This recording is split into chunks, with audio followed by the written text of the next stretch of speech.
Good afternoon. It's great to see you all here.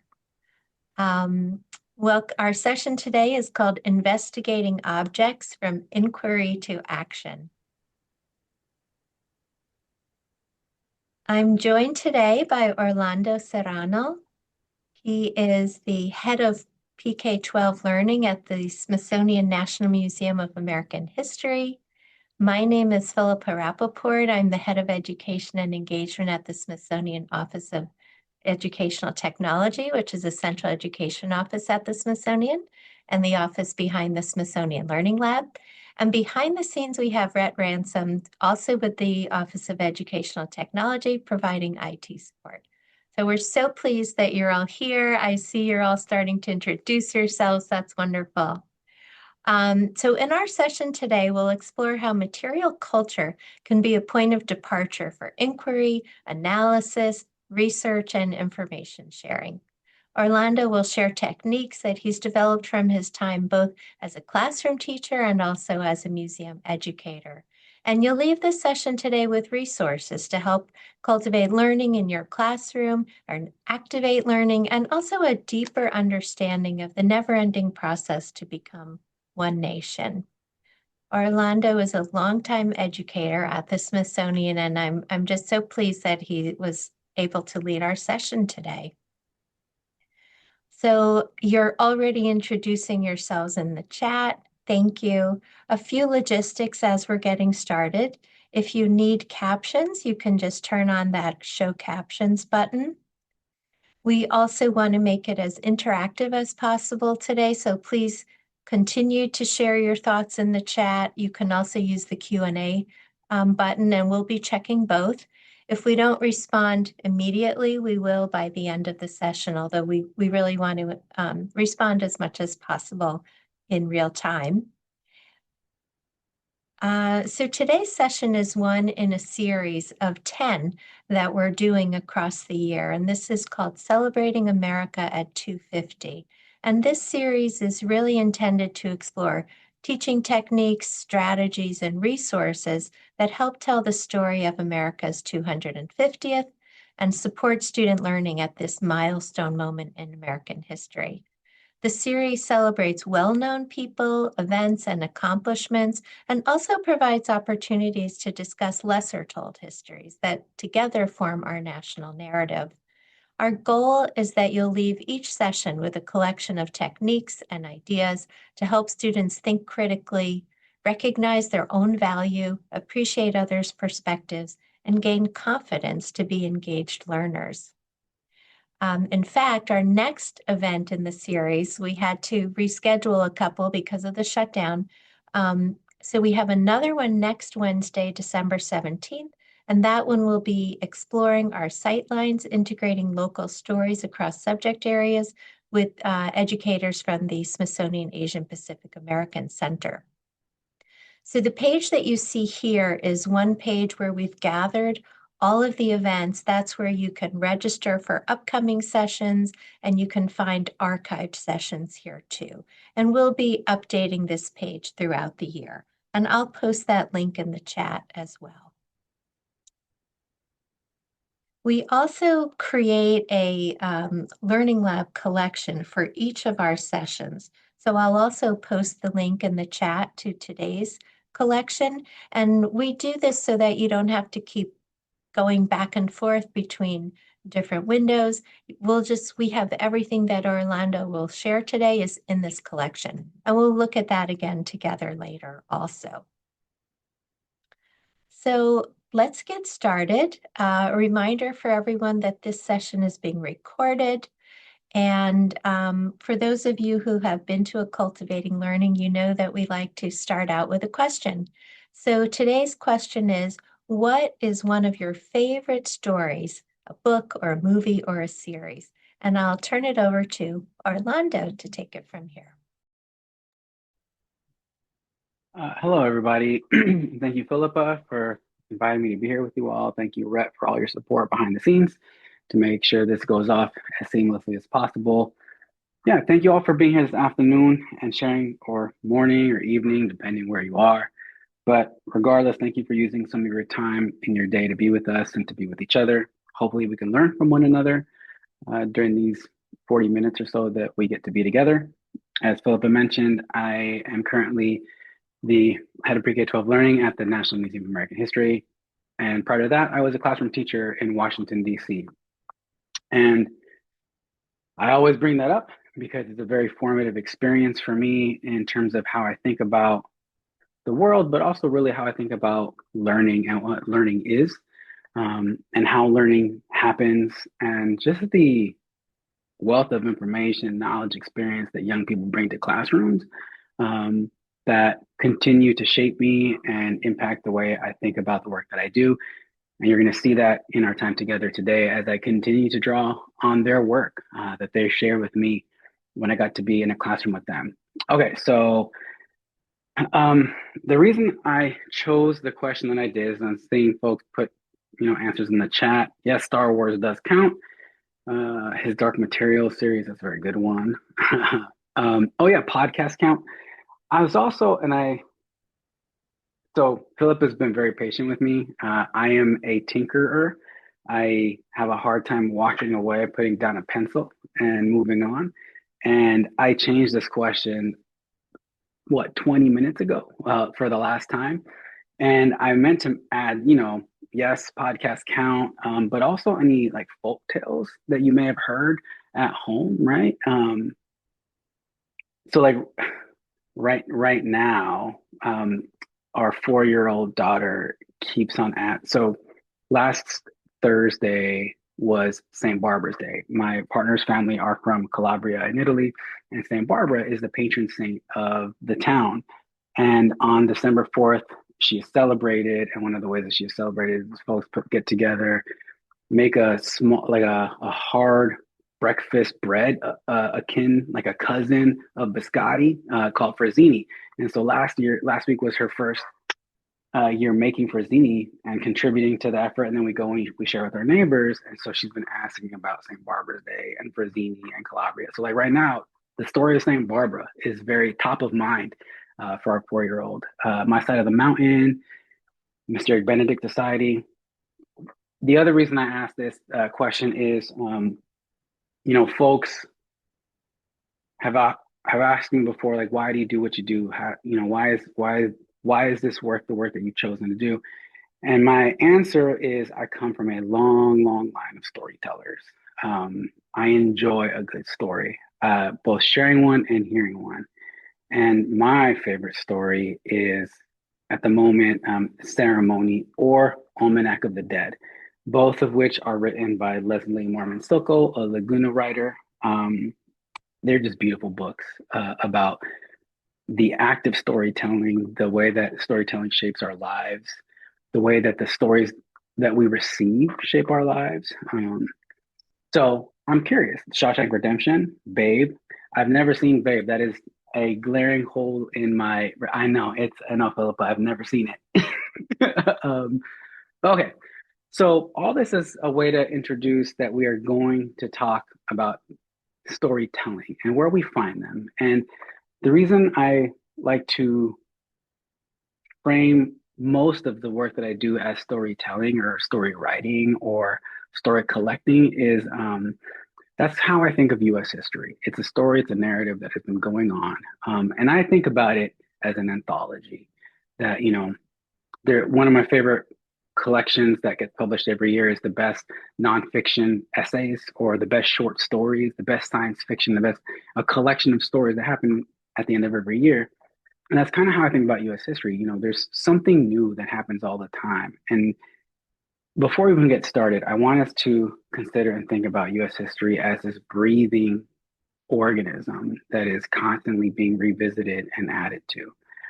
And we're going to think about how we can contribute stories to this larger narrative, to this anthology that is US history with our time together today. All right, next slide, please. I really, really like Res Dogs also. It's been one of my favorite series recently. Okay, so here's our agenda. We're going to have a small invitation. That was not it. We're going to have a small invitation. Then we're going to do a small exercise in which we map our days. So right now would be a great. I have not seen Dark Winds. I hear good things.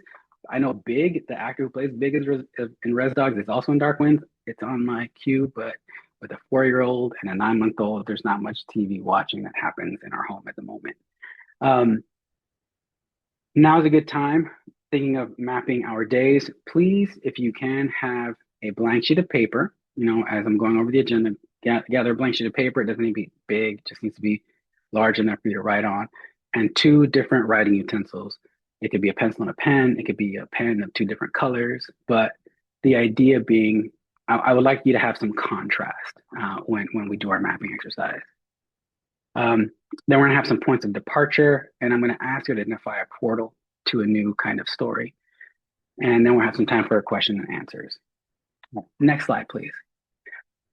So Pam, I taught ninth grade language arts, and I used kids' books all the time. The board books are so, and I mean, I had my own collection, and then I happen to have kids, but they're my kids' books that they get to borrow. Is how I tell them. But so for example, I really like the true story of the big bad wolf, and I use it as an exercise in perspective taking, right? Like, what happens if a different character is in charge of the story? You're going to get a very different telling and rendering of the very same plot point. Okay, so I'm going to stop here and talk a little bit about this quote by one of my mentors, Ruthie Wilson Gilmore. And really, what I want us to think about. I'm trained as a geographer. That's my background. And when I say I'm a geographer, people are like, cool, maps. No, that's cartography. I'm a geographer, which means I'm really interested in how it is that places come to exist. And also aware that all of our lives happen someplace, somewhere, sometime, right? Our feet are constantly in a place. And then so the geographers ask the question, like, how did that place come to exist? And I'm going to pause here to point out something in the field of geography. When we think about place, geographers believe every place is built, and it's built through three main ways. One, people will represent a place, and I'll highlight those as we move through a slide deck. A place is represented. Two, a circuit of travel, a circuit of movement is developed, is created that reifies, that makes concrete, that makes material that place that is being represented. And the third way that a place is built is through stories about those representations. And I know it's very abstract. I promise I'll make it material as we move through. And so these two things are really important, and I want us to consider them deeply. Everything happens somewhere, and that somewhere is made constantly, and we're a part of that process. All right, next slide, please, Philippa. So, thank you. Here is the real invitation. Each of us are someplace. Thank you all for already putting some of the places in the chat from where you are coming from, where you're joining us from. I'm going to ask you to think of a song that you would choose to represent the place from which you are from which you are joining us this afternoon. And while you're thinking, I'm going to play a song that I've chosen to represent where I'm from. So when the song is over, then we put our answers in the chat. Okay, right now, let's just listen to the music and think of inspiration for a place for us. Okay.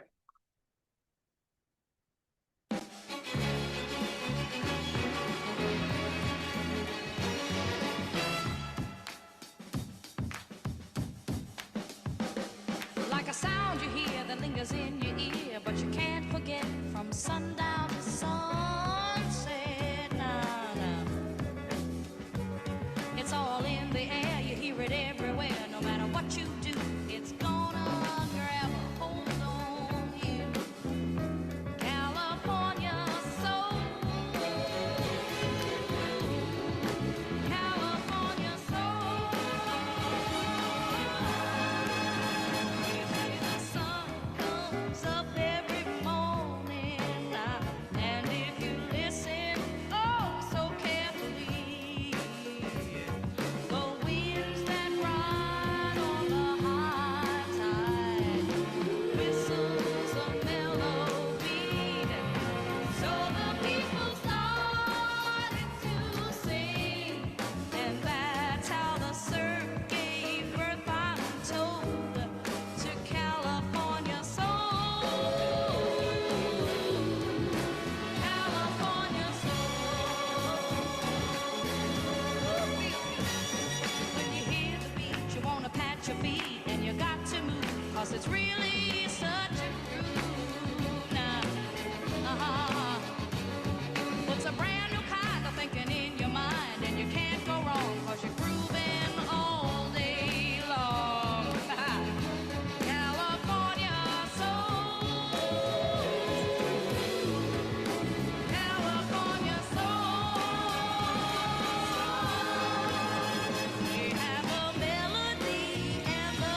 Okay, now it's time to hear where you all are from, or see, or read.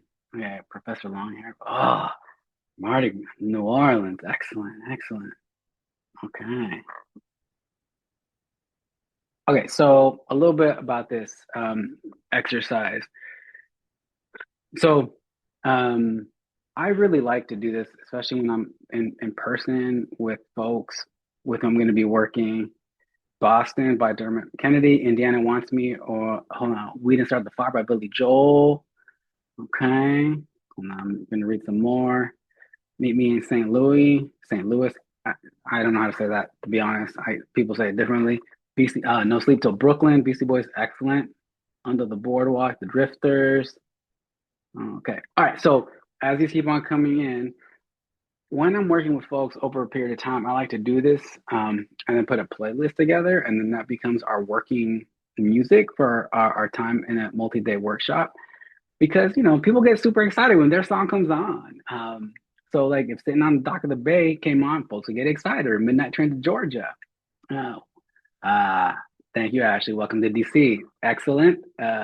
Foyer by I'm gonna mess that up. Patea Maori Club from New Zealand in the house. Thank you, Sarah. All right. Okay. Uh, Mamas and the Papas, California Dreaming. Okay. All right. Next slide, please, Philippa, as these continue to come in. All right. We're gonna sit a little bit with the places we're from. And I mentioned earlier that one of the three ways in which a place is made is representations of that place. This is an example of that. Right? This is a painting called State Names by Jean Quick-to-See Smith. She was a visual artist and enrolled member of the Confederated Salish and Kootenai tribes of the Flathead Nation of Montana. And maps are representations of places. And the more we see the representation of a place, the more real it becomes. And we're going to do a quick thinking exercise here. Over the next minute, I'm just going to ask you to make some observations. Philippa, if it's possible, can you put a link to the image in the chat so folks can, because it'll be difficult to see here. But once Philippa puts the link in there and folks are able to pull it up on their own, I'm going to ask you all to take a minute and make 10 observations. I will keep time and I will let you know when the minute is up. Thank you, Philippa. Then we're going to pause and we're going to take 10 more, another minute to make 10 more observations. And on the second round, you can either make 10 more or add on to be more descriptive about the first 10 that you made. Okay. And I'm going to talk a little about this painting and why I chose it and how it's going to lead into the next activity that we're going to do. All right. 1 minute. 10 minutes for observation, and that time starts now. And you can put them in the chat after the minute is up, please.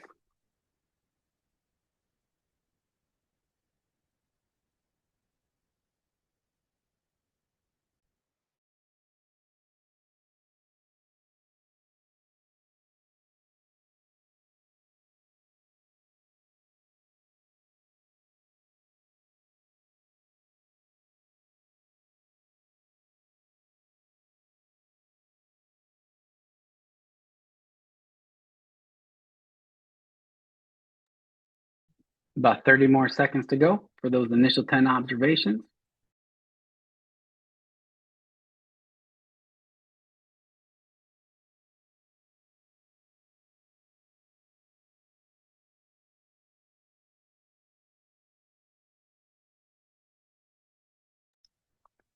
Five seconds to wrap up our thinking, and then we'll put these in the chat. All right, what are some observations you made? Please go ahead. Thank you, Paul. Shows how we all blend into each other as a nation.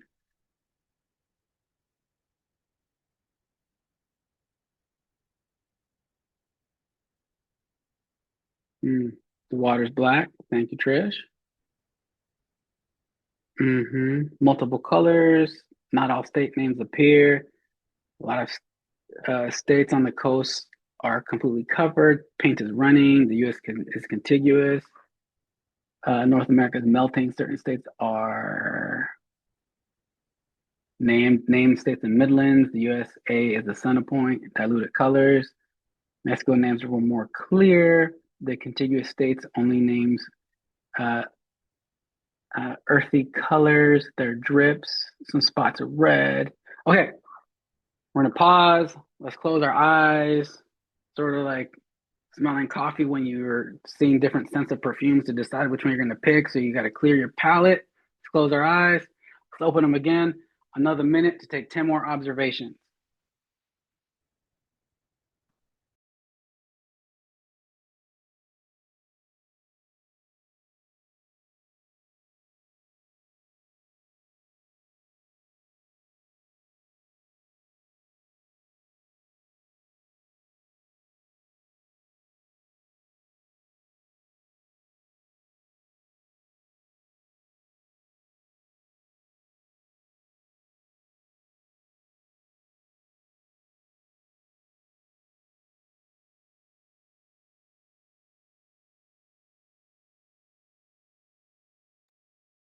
About 30 more seconds.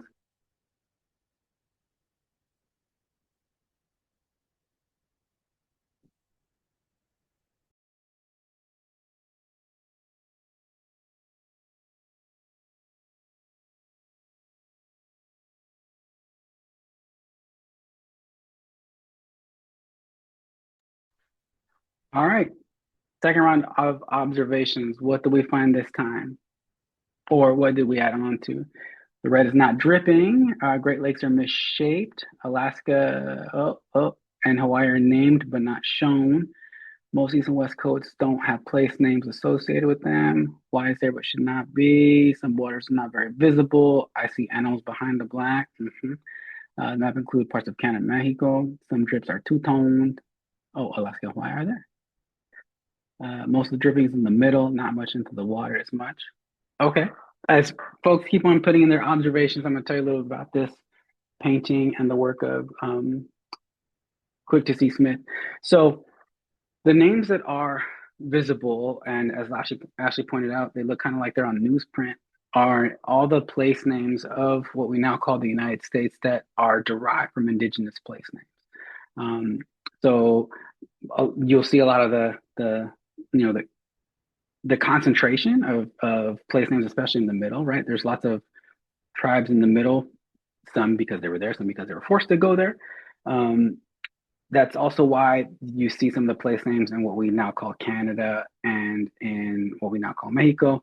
And in talking about this, right, John Quick to See Smith talked about how like the idea of like borders is just different, and by different, like it's not something that's thought of in indigenous thinking and worldviews, which is why also the borders between the states are also blurred. It's not even like nation states. It's like literally within the states within this place called the United States. They run together. They don't exist. They're kind of blurry.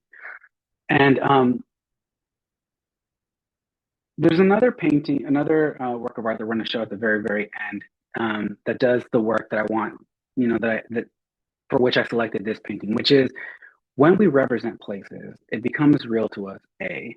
B, when we see a representation of what we call the United States, I want us to look at the patchwork that is the United States, right? I happen to work at the National Museum of American History. I saw folks in the chat who introduced themselves working at historical societies in particular states and public small museums in different states, in classrooms in different states. And what I want us to think about and to sit deeply with today is like we all come from someplace. We all have local stories. And when you aggregate all those things together, that is how you get the United States, right? There's a saying in sports, I coach soccer, that the sum is greater, the whole is greater than the sum of the parts. Maybe, but the parts also matter. and I want us to think about the parts today and how the parts have stories that they contribute to this larger representation of the United States. And so at this point, right, I do want you to pull out your blank sheet of paper and a writing utensil because, in the same way that we could sort of hone in and zone into, thinking about Utah or Oklahoma or Ohio or Kentucky, I'm gonna ask you to zoom in and think about where you live and work today. Next slide, please, Philippa. All right. We are going to map, okay? And here's what I'm going to ask you to do. For the next few minutes, pick a route that you take frequently. Maybe it's a daily basis, maybe it's multiple times a week, a route from your home to a place that is significant in your life.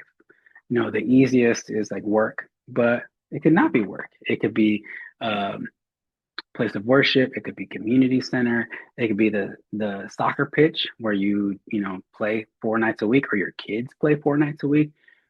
Pick a route from your home to somewhere you go frequently, and you're going to draw it from memory. Super important. Draw it from memory, right? I'm not asking this to be complicated or complex. I'm going to show you what I mean. Philippa, next slide, please. So this is my map from memory, from where I used to live to where I used to work, okay?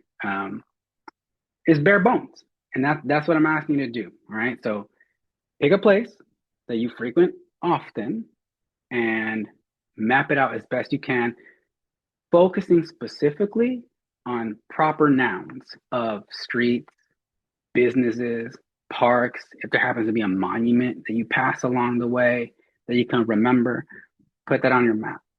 All right, next slide, please, Philippa. All right, and while this song plays, Marvin Gaye's What's Going On, I happen to be Washingtonian now. So Marvin Gaye is a DC-born artist, so that is what I chose. So while Marvin Gaye's What's Going On plays, please draw your map. It's just the first draft. We're going to come back to it. All right? Ready, set, map. I just want to ask the question, who really cares to save a world in despair?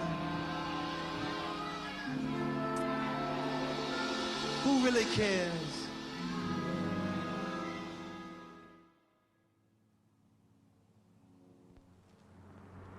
It follows a water crisis in Flint that began 4 years ago when the city started drawing water from the Flint River, exposing thousands of people to the toxic metal.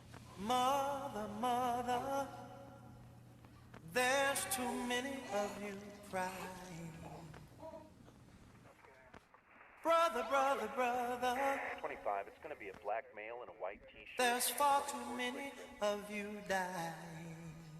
14 million more You Americans know would be we've got to uninsured find next a year. way This deadly mass shooting to happened in bring some Parkland, Florida, loving at here 1 today.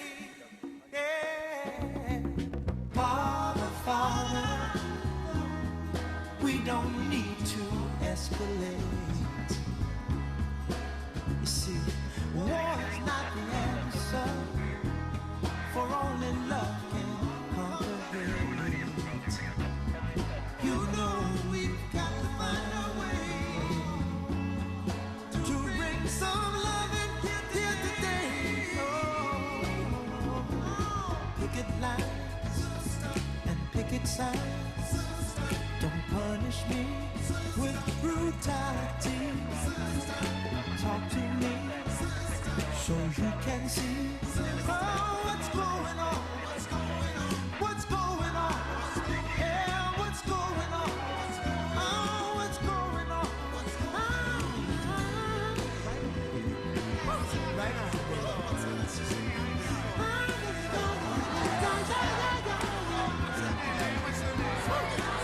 Right on.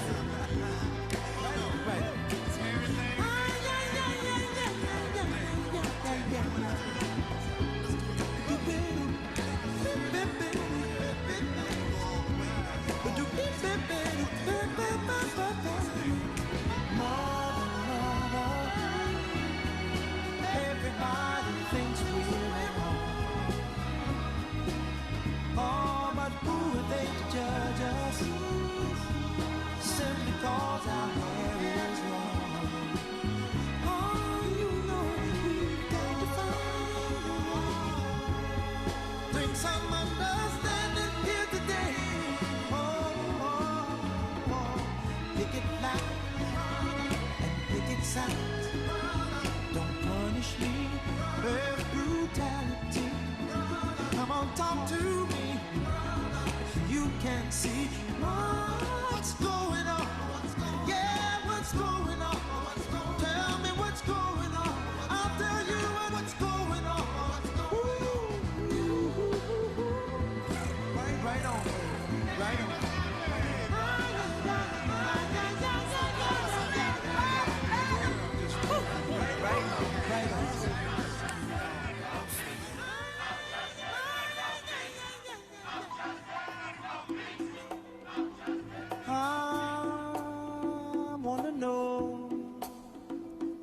what's going on, baby. Yes, I want to know. Thank you, Marvin, for providing a soundtrack while we did our work. Okay, next slide, please, Philippa. So, mentioned earlier, again, the three ways a place is made. One, representations of a place, right? We saw a map of the United States. What you all did was the second one, a circuit that shapes and carves the idea of a place further, like in our bodies, in our materiality, in our corporeality, right? I'm sure that there are ways, or city mappers or Google Maps, ways that you've looked at, like, how do I get from my house to wherever it is I'm going? But nothing makes that more real, or nothing makes that more tangible than that commute that you take every day. Number two, circuits of travel, right? It really embeds an idea of place in our daily lives. And we're about to go into the third one, right? So this quote by Ta-Nehisi Coates gets at the fact that, like, these stories, they shape us, and they're a part of us, and they're with us, and we pass them down, right? One of the reasons I really like Leslie Marmon Soko's Ceremony is in the very beginning, there's a long poem talking about the importance of stories, and the every time for Dia de los Muertos, I talk about it with our kids. These stories, we keep them safe, we keep them in our bellies, because that way no one can take them away from us, because they know if we don't have our stories, then we're not safe. I bring that to say, like, all these things, these stories that we all like, that we mentioned earlier, they're all part of, like, making the world in which we live. But so is, like, literally the physical world that we travel on a daily basis. So we're going to go to our maps here, and I'm going to ask you to get a different writing utensil, a different color. Next slide, please, Philippa. And here, move past your memory, right? And now pull up your map of choice, Google, Apple, MapQuest, because that still exists if you didn't know, or any other place. And I want you to add more detail to the map that you just made. Again, doesn't need to be super fancy, does not need to be topographical, but again, we're looking for place names, streets, parks, monuments, businesses. Philippa, next slide, please. So here's, okay, and also I apologize deeply. I chose two colors that are basically the same, which is like a really dark blue and a purple. But what I added was like Meridian Hill Park, which is also called Malcolm X Park here colloquially in DC, Centronia, La Clínica del Pueblo. I added that was not on there. Calorama Park was not on there. Tubman Elementary. All these things, again, focusing not on chains, not like, because there is like a Chipotle there on 14th, but I did not put that down, right? So like local, proper names, place names. Okay, so next slide, please, Philippa. We're gonna play one more song while we do our work here. This time, at the outset, we started with Marlena Shaw's Magnolia Soul from California. Moved to Marvin Gaye, DC, where I currently live. We're going to go back to LA specifically, which is where I grew up for middle school and high school. And we're going to listen to Las Cafeteras. And while Las Cafeteras sing their song, that is your work time to add more detail to your map.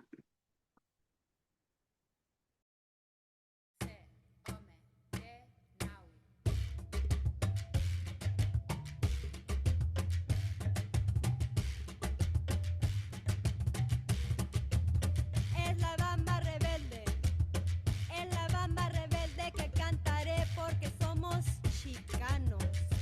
somos chicanos de East LA, ay arriba y arriba, ay arriba y arriba y arriba.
contra leyes racistas. Contra leyes racistas en Arizona, allá arriba y arriba. Allá arriba y arriba y arriba. Yo no soy de la migra. Yo no soy de la migra. Ni lo seré, ni lo seré, ni lo seré.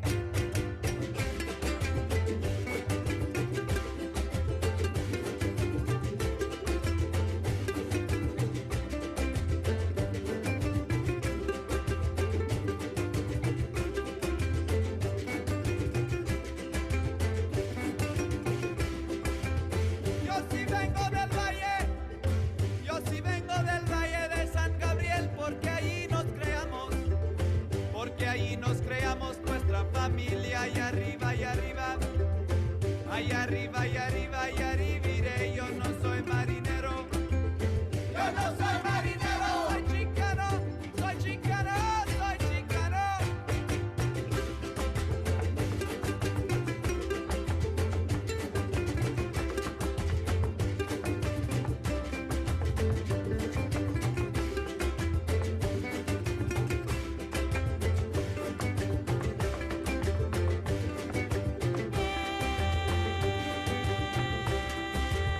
¡Que vivan las mujeres! ¡Que vivan! ¡Que vivan las mujeres de Iztala porque bailan la bamba! ¡Ay, que bailan la bamba! La pero arriba y arriba. ¡Ay, arriba y arriba y arriba! ¡Iré como las zapatistas! ¡Como las zapatistas!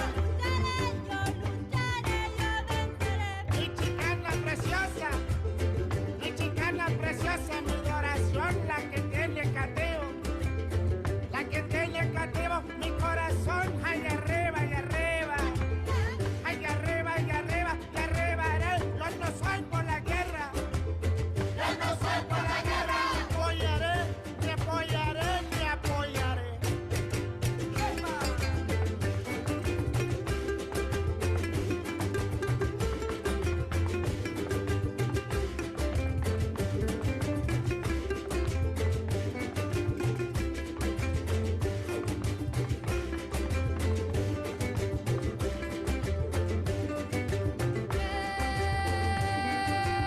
Ay, lero, la, lero, la. El amor que yo quiero es un viajero y me toca la bamba. Y me toca la bamba con el requinto y arriba y arriba. Ay, arriba y arriba y arriba, arribaré. Yo no creo en fronteras. Yo no creo en fronteras. Yo cruzaré, yo cruzaré, yo cruzaré.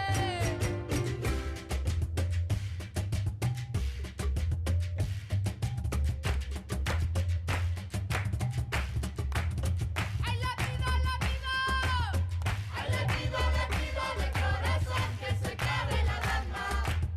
¡Que se acabe la bamba de corazón! ¡Ay, arriba y arriba! ¡Ay, arriba y arriba y arriba! Yo no creo en fronteras. Yo no creo en fronteras. Yo cruzaré, yo cruzaré, yo cruzaré. ¡Ay!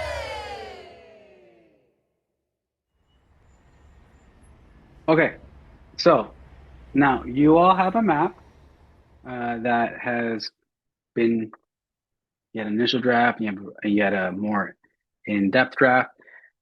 Next slide, please, Philippa. This is an exercise that the students I got to work with that we did every year. This was part of a project that we did, toward slowly and surely over time, beginning in January, ending in May.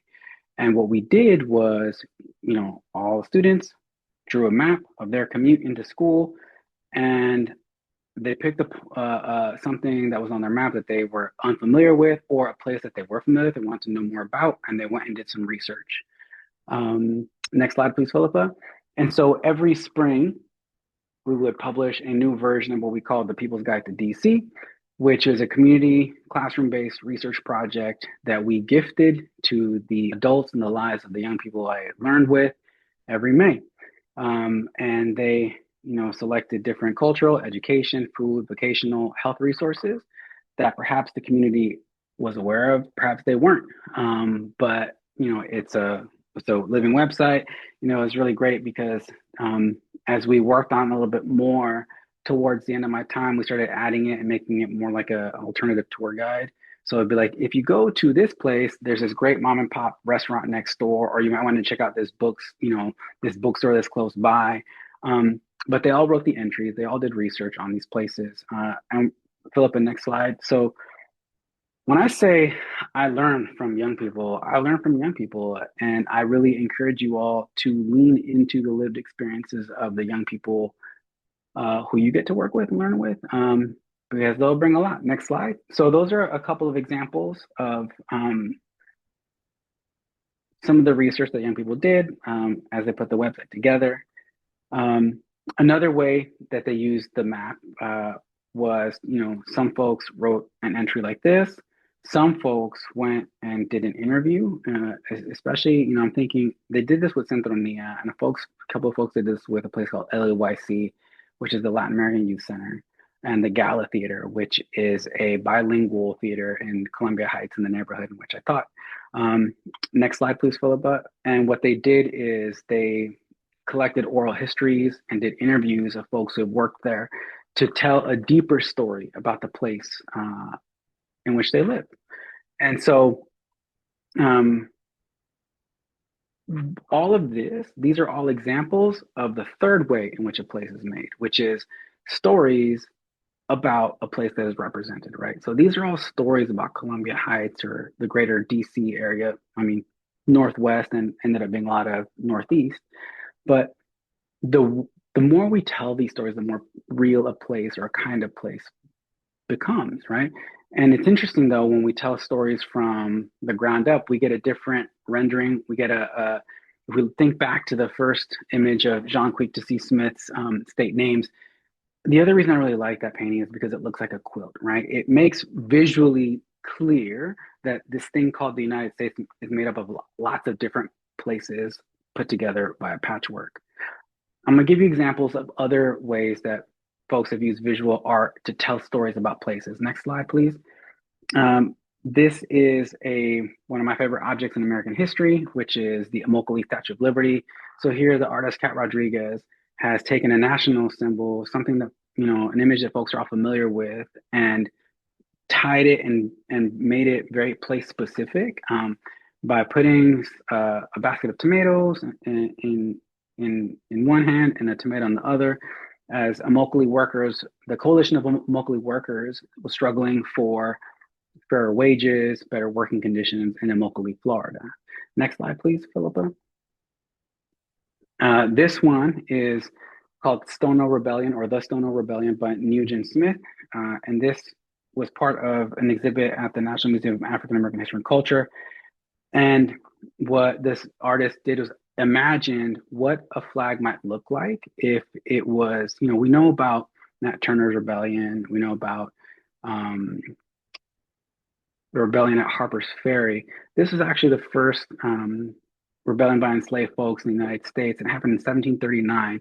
And we actually only know about the Stono Rebellion because of oral histories collected in the 1940s and 50s. So again, talking with folks in your neighborhood, very important. You're going to hear things you may not have heard before. But he imagined if folks had a flag to represent this, what would it look like? And so he put together cowrie shells, which are important in the African diaspora, having to do with protection, having to do with commerce and exchange. Catholicism was actually really important in Congo, which is where a lot of the enslaved folks in this part of South Carolina were from, because the Portuguese had already colonized Congo. So there you see crosses there, as well as the Congo cosmology, the circle in the middle of the cross, a crossroads. Next slide, please, Philippa. And then this last one is called Benanhattan, and it's by an artist named Junior Chiqui Mendoza. And so he messes with again, the story that we're familiar with, i.e. the map of Manhattan that we can sometimes draw in our mind's eye, and reshapes it into a plátano with dark spots, mimicking the ripening plátano to show pockets of Dominican diasporic communities on this island as opposed to that island. So again, these are all stories about a place, right? And so as we start winding down, next slide, please. I'm going to ask you all to think and look at your map. Identify a portal to a different story that is unknown, a portal to a way to think differently about the place in which you live that maybe you're not familiar with. And what I mean by that is what on your map is something that you're curious about that you maybe did not know about, or maybe you know a little bit about, but you'd like to find out more about. Next slide, please, Philippa.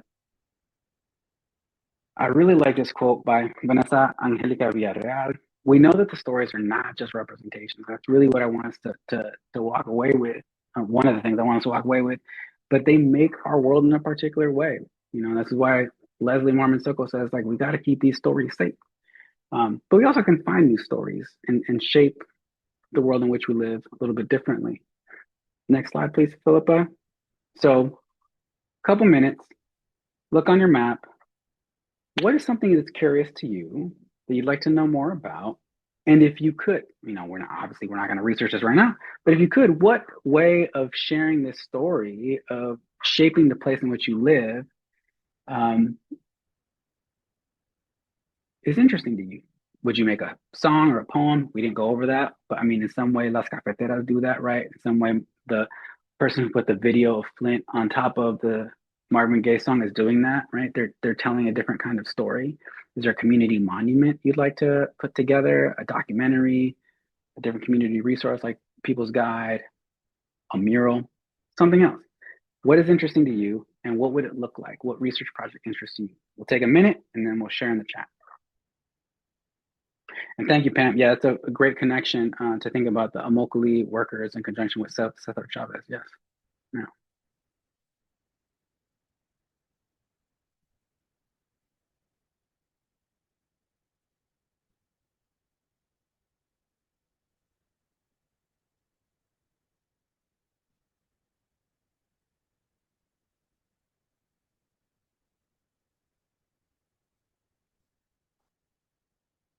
30 more seconds.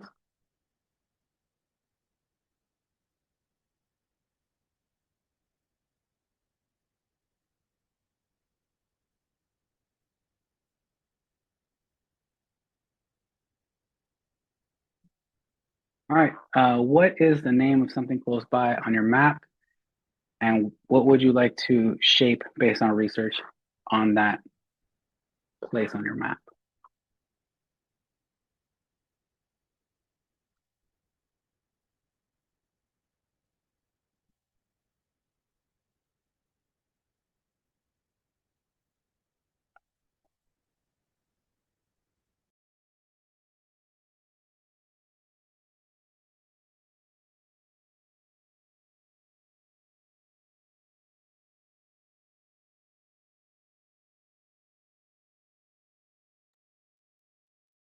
Thank you, Katie. Yeah, parks are a big one. Other times I've done this exercise with folks, parks come up a lot. Yeah.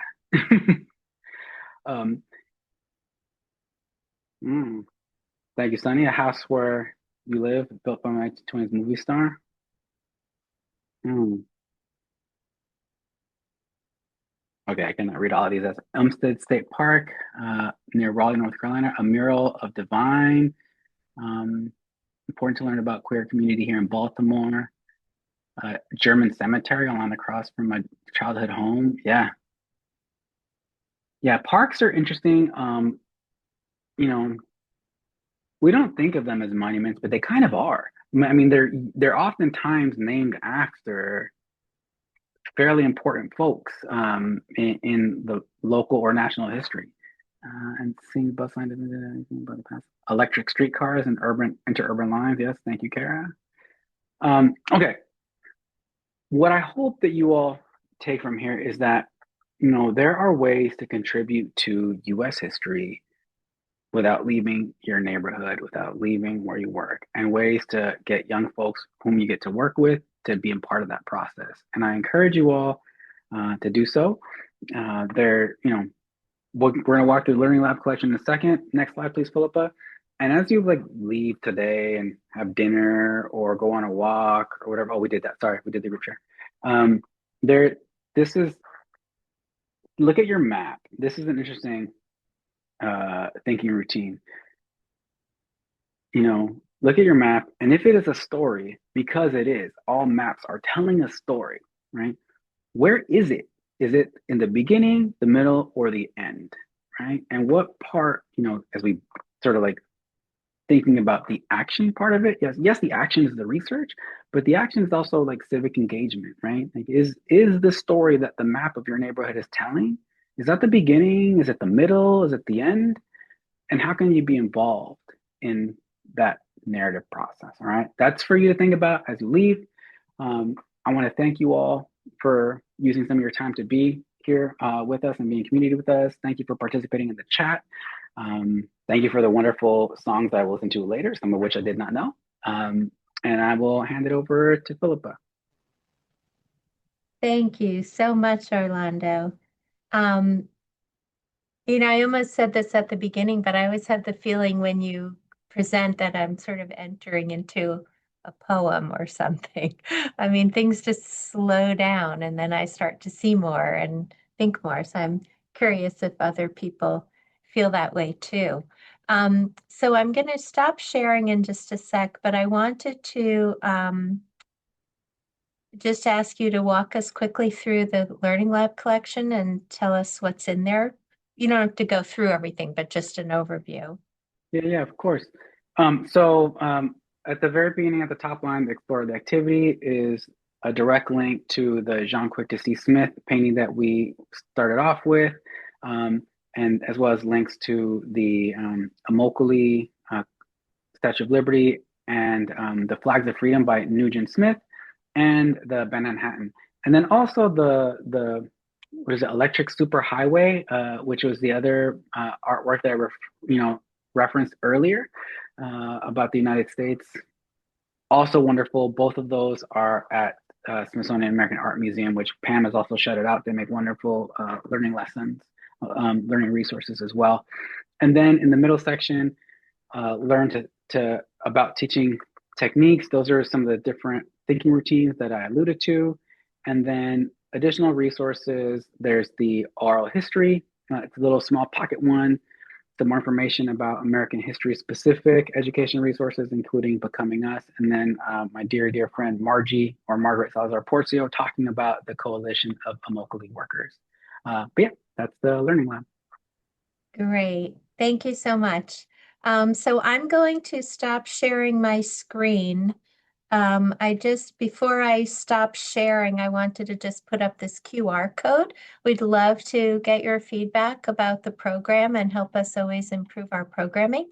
So if you want to take a picture of that, or else I will put the link in the chat. And so now I'll stop sharing and we'd love to take any questions you might have.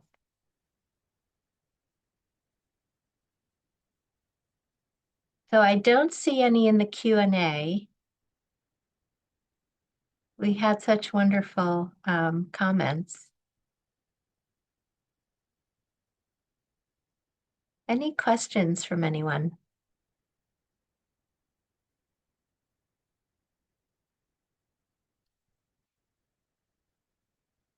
Okay. I'll just put a few links here. So once again, here is the link to the Learning Lab collection. Here is the link to the full series, if any of you would like to join us next week. And then here is the link to our evaluation. Do you see any questions coming in, Orlando? I don't think I do. Okay, so I really just want to thank you so much for this experience and for being with us and for being part of the series. And I really appreciate everything you do. Thank you. Thank you. Thank you for the invitation. Thanks everybody for being here. Thanks everyone. Bye-bye.